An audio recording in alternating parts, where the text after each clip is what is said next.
আর কোনোদিন এইরকম করো না করি। তোমার যদি এই বাড়িতে কোনো অসুবিধে হয়, কেউ যদি তোমাকে এতটুকু কষ্ট দিয়ে থাকে, এবার থেকে তুমি আমাকে বলবে।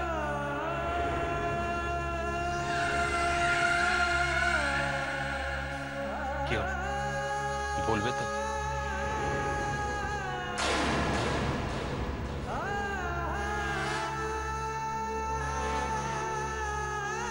কথা দাও। হ্যাঁ পড়ি, শোনো, মল্লাদা থাকতে তোমার চিন্তা কিসের বলো তো? তোমার যা প্রবলেম হবে তুমি সব মল্লাদাকে বলবে, বলে দিলাম। সুমিত,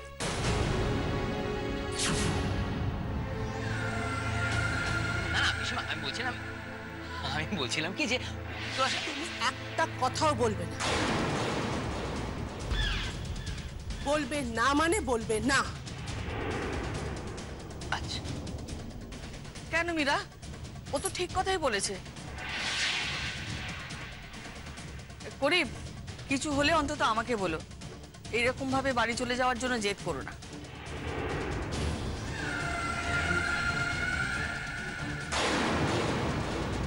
হ্যাঁ, এতে এত অসুবিধার কি আছে? এ কি বললো না বললো তাও তো মাথায় ঢোকাবার কি দরকার? মাসি বাড়ি ছেড়ে চলে যাচ্ছিল।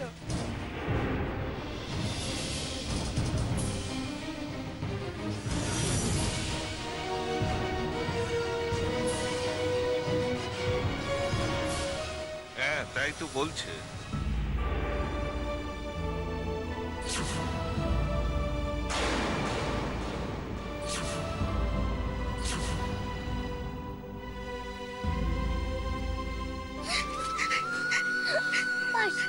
তুমি আমাদের ছেড়ে চলে যাচ্ছিলে? তোদের না জানিয়েই চলে যাচ্ছিল। মাসি, এই তুমি আমাদের ভালোবাসো।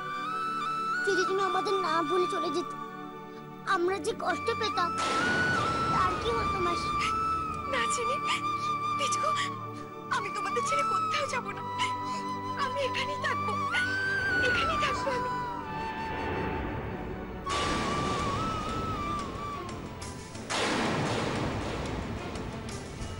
কখন এলি তুই?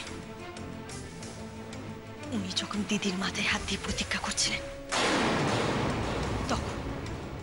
এত দেরি করতে হয়, এত দেরি করতে হয় কোমল?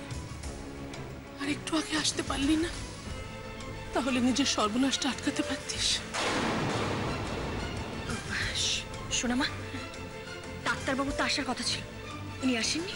এসেছিলেন বই কি, কত করে বললে, আমি কত চেষ্টা করলাম, পারলাম না কোমল। করিব, এই তো কোমল চলে এসছে। দাঁড়াও কোমল, বলছি তুমি একবার তোমার দিদিকে বুঝিয়ে বলো তো, ওনা আবার বাড়ি ছেড়ে চলে যাবে বলে জেদ করছিল।